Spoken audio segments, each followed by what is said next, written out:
En la clase anterior analizábamos un movimiento que correspondía a la superposición de dos movimientos armónicos simples descritos por estas ecuaciones, en las que x1 y x2 hacen referencia a un movimiento armónico simple que seguiría un oscilador en tanto sea perturbado por cada uno de las dos oscilaciones o de las formas de oscilación.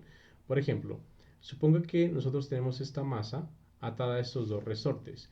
Si yo tuviera solamente el resorte 1 con constante K1, supongamos que este K2 no se encuentra ahí, el sistema masa-resorte oscilaría con una frecuencia que es omega 1, generando una oscilación con un movimiento x1 asociado a la misma. Ahora, si no tuviéramos ese resorte K1, sino que tenemos ahora el resorte que se encuentra en verde con constante K2, él generaría, siendo un resorte diferente al primero, una oscilación con una frecuencia omega 2, de tal manera que la oscilación produciría un movimiento, llamámoslo x2. La cuestión entonces de interés para el problema que trabajábamos la clase pasada era qué ocurría si uníamos los dos resortes, en este caso por ejemplo el resorte, pero pues es totalmente general para cualquier oscilador. ¿Qué sucedería si unimos los dos resortes a la masa y la ponemos a oscilar? Entonces, en las clases anteriores demostrábamos que la respuesta de ese material ante estas dos oscilaciones, que son armónicas por cierto, es oscilar con esta nueva oscilación que también es armónica. La cuestión es que teníamos que determinar cuál era la amplitud de esa oscilación y el ángulo inicial de fase, dado que, para empezar, asumimos el caso más sencillo, que eran que las dos frecuencias fueran iguales, pero dado el hecho de que los ángulos iniciales de fase y las amplitudes no lo eran, entonces teníamos que deducir cómo eran las expresiones para la amplitud resultante y el ángulo inicial de fase resultante. Y para ello pues probamos que esas expresiones que están viendo ustedes en la pantalla eran las que correspondían a las magnitudes físicas que estábamos buscando. Ahora sí, vamos entonces a generalizar un poco más esto y lo que queremos mirar es qué va a pasar si en el segundo caso las frecuencias omega 1 y omega 2 ya son diferentes.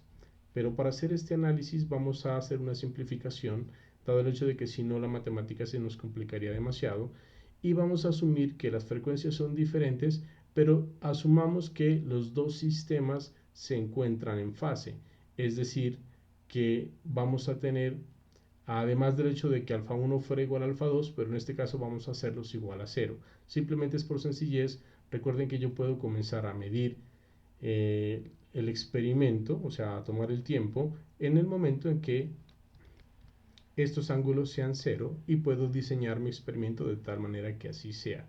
Entonces, bien, miremos cómo sería esto estudiado de esa manera. Entonces vamos a estudiar la oscilación debida a dos movimientos armónicos simples con frecuencias diferentes.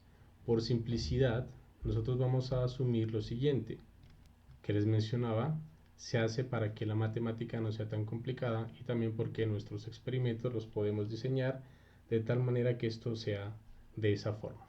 Dado ese hecho, las dos ecuaciones de movimiento estarían dadas por las siguientes relaciones. x1 sería igual a una amplitud seno de omega 1 por t y x2 sería igual a otra amplitud diferente por seno de omega 2 por t. Miremos en un diagrama de fasores cómo nos quedaría entonces estos dos movimientos, es decir, en un diagrama de vectores rotantes. Tenemos pues los dos vectores rotantes A1 y A2 caracterizados por sus ángulos omega 1t y omega 2t. Recuerden que el ángulo que aparece como argumento de la función seno, que es la fase, se define a partir del eje negativo de las y aumenta en dirección contraria a las manecillas del reloj. La cuestión es que, como veíamos en clases anteriores, primero estaba el ángulo alfa y luego el omega t, que es el que va a estar cambiando. Pero como para los dos movimientos alfa es 0, por eso los ángulos no lo he dibujado, y entonces solamente queda el omega 1t para el primer fasor y el omega 2t para el segundo fasor. La resultante de este movimiento pues la obtenemos trazando el paralelo A1 y el paralelo A2 respectivamente y trazando el vector que va desde el origen hasta el punto de intersección de estas dos líneas a trazos que están viendo ustedes ahí. Recordemos también que la diferencia de fase delta para este caso sería entonces omega 2 menos omega 1 factor común de t, porque creo que es evidente que es igual a omega 2 por t menos omega 1 por t. Y omega 2t menos omega 1 por t vemos en la gráfica que correspondería a este ángulo interno que tenemos aquí, ¿no? Porque si a este verde, que es omega 2t, le quito este ángulo rojo, pues me queda el ángulo interno que se mira dentro de ese paralelepípedo que se está formando. Es decir, tendríamos que este ángulo que va de aquí hasta acá es lo que nosotros estamos llamando delta, que viene siendo la diferencia de fase. Ahora viene una diferencia bastante grande respecto al movimiento que estudiábamos inicialmente en las clases anteriores, y es el hecho de que si ustedes miran sus apuntes y observan el ángulo de fase que se obtenía cuando hacíamos el cálculo correspondiente, aquí lo tenemos, mire que delta era igual a la diferencia de fase de entre cada una de las dos oscilaciones. Pero lo que tenemos ahora, bueno, perdón, y esto es constante, porque alfa 2 era constante, alfa 1 era constante, entonces la diferencia de fase es constante. En este nuevo movimiento, dado el hecho de que las frecuencias son diferentes, en delta nos aparece el tiempo. Y como el tiempo va a estar variando, eso va a implicar que delta también va a estar variando. Por ende, podemos concluir en primera instancia que delta no es constante. Es decir, la fase va a estar cambiando en el tiempo. Y a diferencia del movimiento anterior, que si ustedes recuerdan decíamos que si por ejemplo A2 se va a estar moviendo, A1 se va a estar moviendo, pero la separación entre ellos siempre se mantiene constante. A diferencia de este movimiento en el que puede ser que A2 se esté alejando más rápidamente respecto a lo que hace A1, de lo que se aleja de los ejes, por ejemplo, entonces va a originar un movimiento que no es tan, tal vez decirlo, ordenado como el primer movimiento que teníamos. Pero la otra cuestión que esto nos va a introducir es el hecho de que si A1 y A2 van a estar alejándose el uno del otro, entonces el vector A, debido a ese comportamiento de estos dos vectores, va a estar cambiando en su magnitud. Es decir, su amplitud va a estar dependiendo del tiempo y en general el resultante no va a ser un movimiento armónico simple. Probemos estas cuestiones. Vamos a mirarlo matemáticamente. Analicemos primero las amplitudes. Voy a fijarme inicialmente en uno de los triángulos que aparecen dentro del paralelepípedo. Por ejemplo, puede ser este. Y voy a fijarme en este lado que es A2, en este lado que evidentemente es A1 y en este de abajo que es A. Si nosotros recurrimos a la ley de cosenos, recordemos que podría escribir que A al cuadrado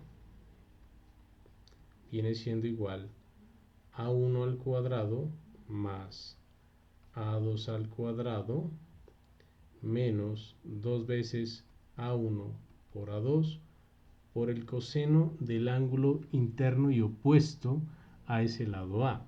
A ver, denotémoslo con este color verde aquí y llamémoslo beta por darle algún nombre. Entonces digamos que ahí sería coseno de beta. Miremos entonces qué sería beta de acuerdo a nuestra geometría. Miremos un poquito acá arriba. Para ello tenga presente que esta línea roja a trazos es paralela a esta que tengo aquí abajo y que esta línea verde a su vez es paralela a esta otra línea. Eso implica que este ángulo delta que va desde la roja hasta esta verde, pues será este mismo ángulo que va desde esta roja hasta esta verde. Es decir, esta que tengo aquí es delta. Y si mira bien de esta figura, usted tiene delta, que delta más este ángulo interno beta me debe dar 180 grados. Es decir, me debe dar pi. Si yo hago a delta, le sumo beta, eso me debe dar pi. Entonces, si yo analizo, voy a hacerlo aquí aparte, el coseno de beta, pues sería el coseno de pi menos delta. Esto sería entonces coseno de pi por el coseno de delta más el seno de pi por el seno de delta. Esto evidentemente vale 0, esto vale menos 1, dándome finalmente por resultado que esto es igual a menos coseno delta. Entonces, por lo tanto, haciendo el reemplazo, la amplitud hasta aquí quedaría igual a la raíz cuadrada de a1 al cuadrado más a2 al cuadrado más por el otro signo que acabamos de obtener, 2a1 por a2 por el coseno de delta. Ahora, pero al mismo tiempo recuerde que delta está dada por esta expresión que tenemos aquí.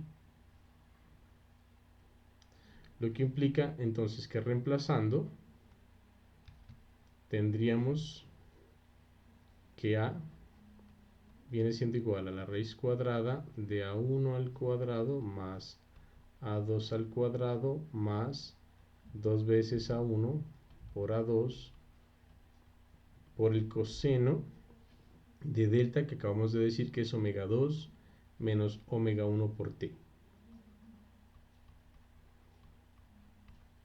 Cerramos la raíz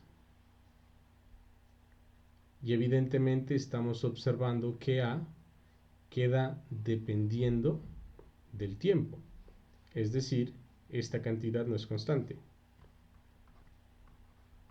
Con este argumento pues estamos probando que no es un movimiento armónico simple porque una de las condiciones que teníamos para ese movimiento era que la amplitud del mismo era una constante del movimiento, valga la redundancia.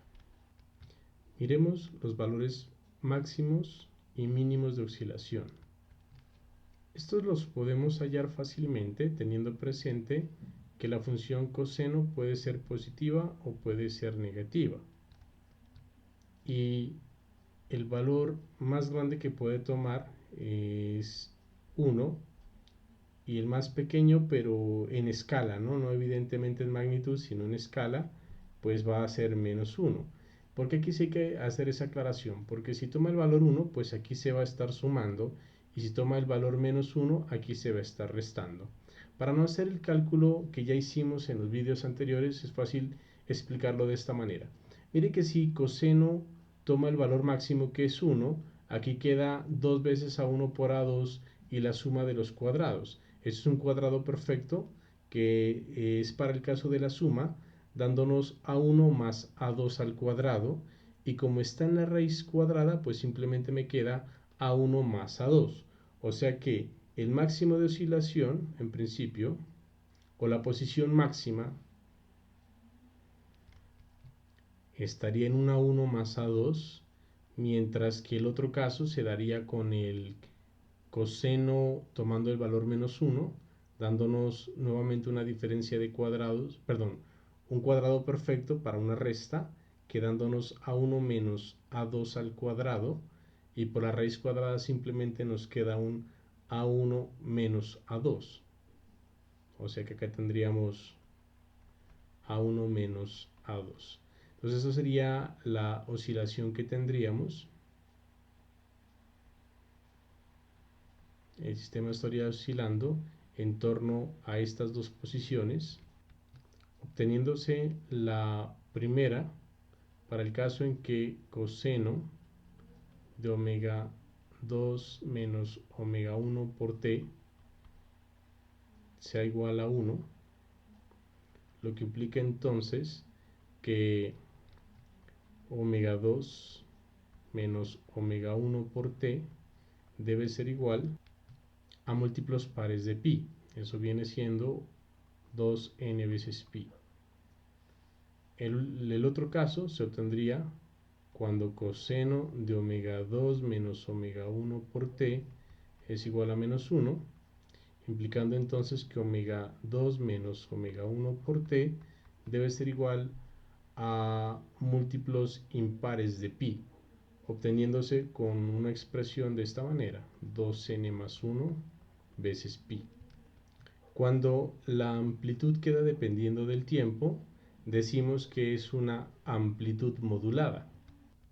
Por otro lado, observe que dado el hecho de que la amplitud no es constante, es decir, que tiene una dependencia con el tiempo, y además de que esa dependencia temporal se encuentra dentro de una función trigonométrica, evidentemente esto que tenemos aquí es la frecuencia angular con la que está oscilando no el sistema, sino su amplitud.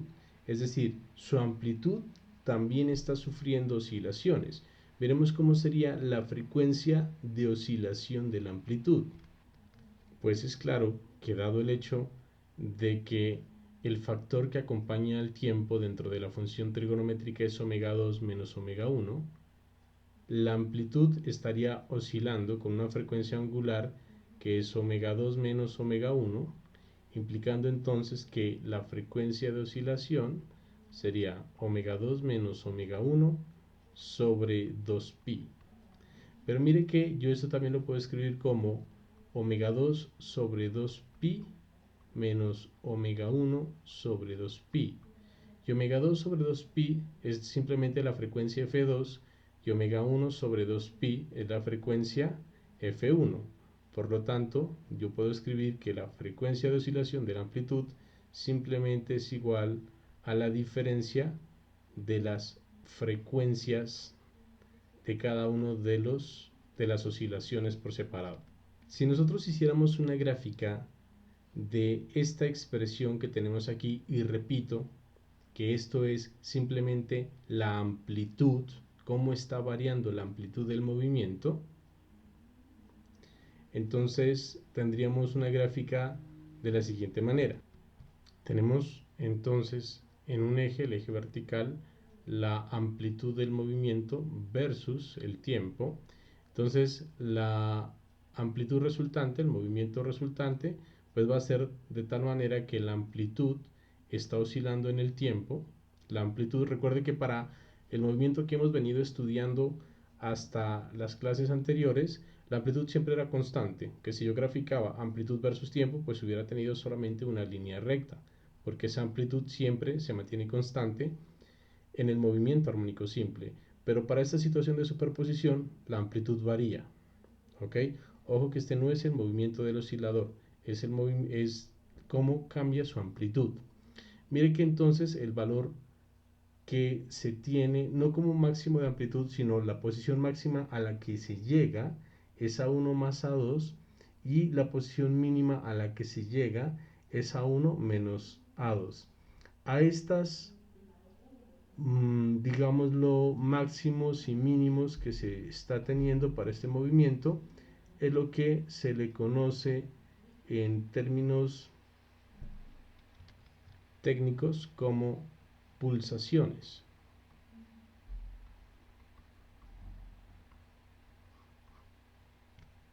Por ejemplo, si usted tiene dos vibradores de frecuencias muy cercanas que vibran simultáneamente en lugares de igual manera muy cercanos, observará fluctuaciones en las densidades de los sonidos debido a este fenómeno que estamos mirando. Ahora, por otro lado, nos falta considerar qué sucede con la frecuencia resultante. Es decir, si nosotros recordamos lo que veíamos en la clase pasada, cuando teníamos los dos movimientos con la misma frecuencia, el movimiento resultante tenía una amplitud que la obtuvimos en ese entonces como la acabamos de obtener ahora, salvo que esta era una amplitud constante, pero al mismo tiempo teníamos una frecuencia de oscilación, además del ángulo resultante de fase.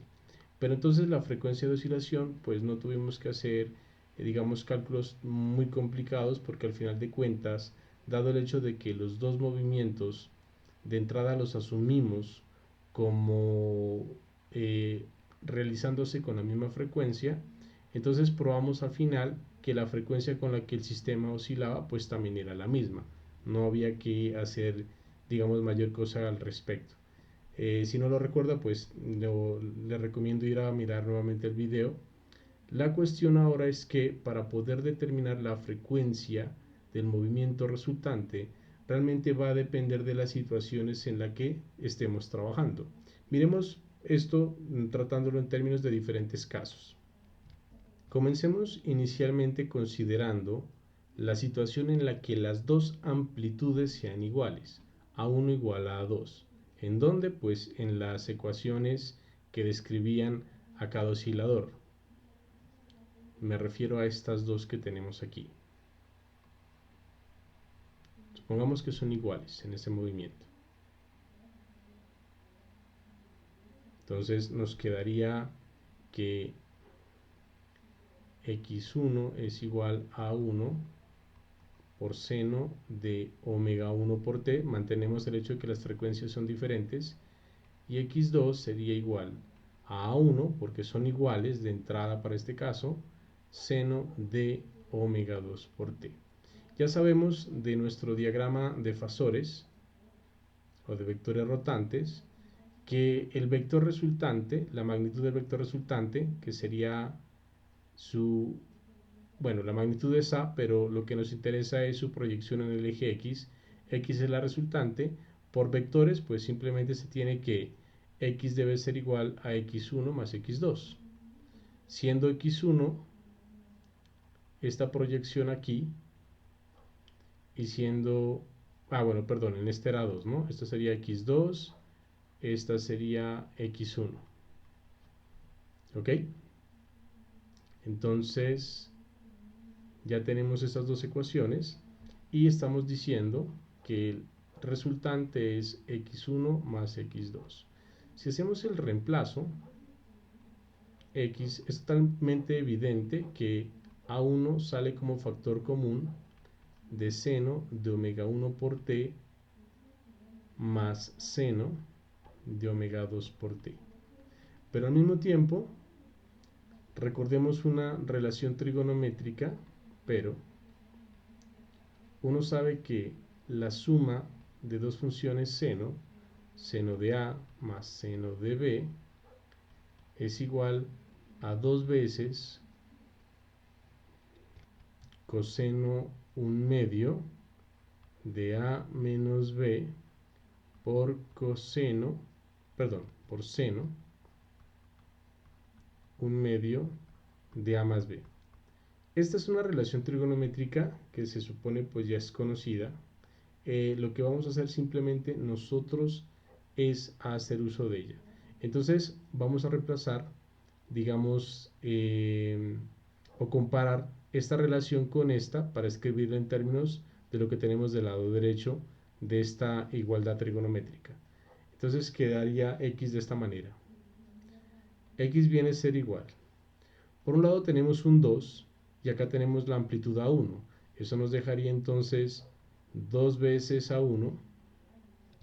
Luego tenemos coseno 1/2 de A menos B. Entonces quedaría coseno de 1/2 de la resta entre los dos ángulos A y B. Acá A y B son omega 1t y omega 2t. Entonces nos quedaría omega 1t menos omega 2t. Y por el otro lado tenemos seno 1/2 de la suma de esos ángulos. Sería entonces omega 1t más omega 2 por t.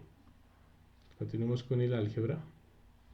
Nos quedaría entonces que x es igual a 2 veces A1 coseno de omega 1 menos omega 2 sobre 2 por t aquí hemos factorizado t evidentemente, y seno de omega 1 más omega 2 sobre 2 por t. Aquí hemos probado dos cuestiones. La primera, el hecho de que el movimiento no es armónico simple. Pueden observar que ahora tengo el producto de dos funciones trigonométricas. Para nada es armónico simple. Por el otro lado, observe que la cantidad que voy a encerrar viene siendo la amplitud de la oscilación.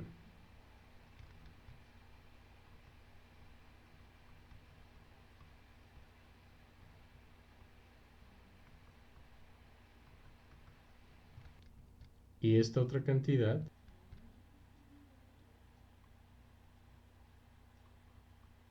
su frecuencia, en este caso pues su frecuencia angular. Es decir, tenemos por resultado entonces que la amplitud de oscilación para ese movimiento viene siendo igual a 2 veces A1 por el coseno de omega 1 menos omega 2 sobre 2 por t,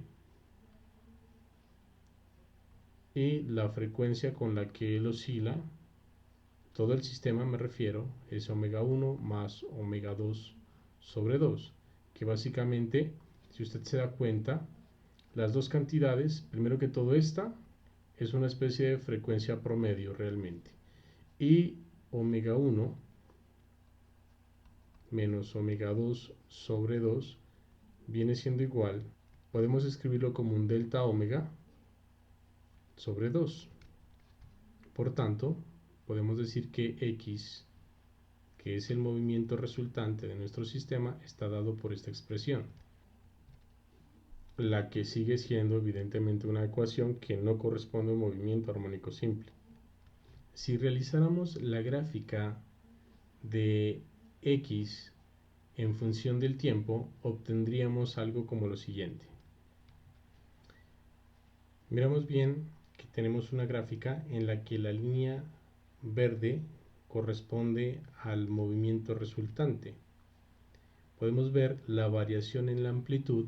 La línea punteada en morado corresponde a la amplitud de la oscilación, es decir, correspondería a esta parte del término que estamos trabajando. 2A1 coseno de delta omega medios por t viene siendo la línea punteada a trazos en morado.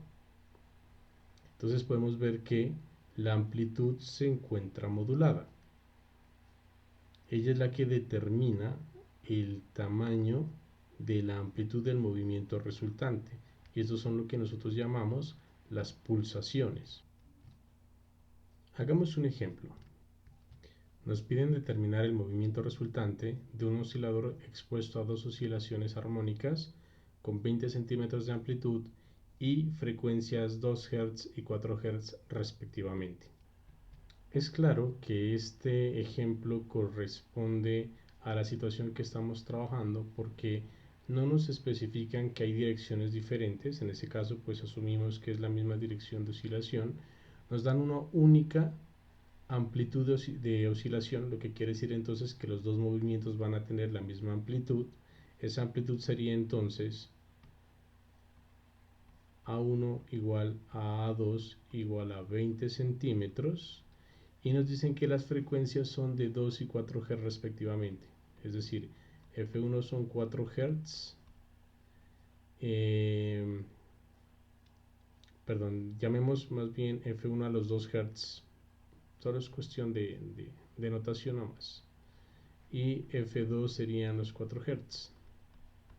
Mire que entonces, recordando también esta expresión, que omega es 2pi veces la frecuencia, eso implicaría entonces que omega 1 viene siendo igual a 4 pi, aquí ya sería radianes por segundo, y este otro señor me daría omega 2 igual a 4 por 2 serían 8 pi radianes por segundo. Entonces ya tenemos las frecuencias y ya tenemos las amplitudes, solo es cuestión de reemplazarlo en esta ecuación que viene siendo esta que está escrita un poquito más, de forma más ampliada, digámoslo así, en la que podemos hacer los reemplazos de manera más sencilla. Simplemente tendríamos que escribir la amplitud aquí y las frecuencias dentro de los argumentos de las funciones trigonométricas, quedándonos entonces esto así. X queda igual a 2 veces A1, o sea, 2 por 20, dejémoslo centímetros. Tendríamos entonces coseno,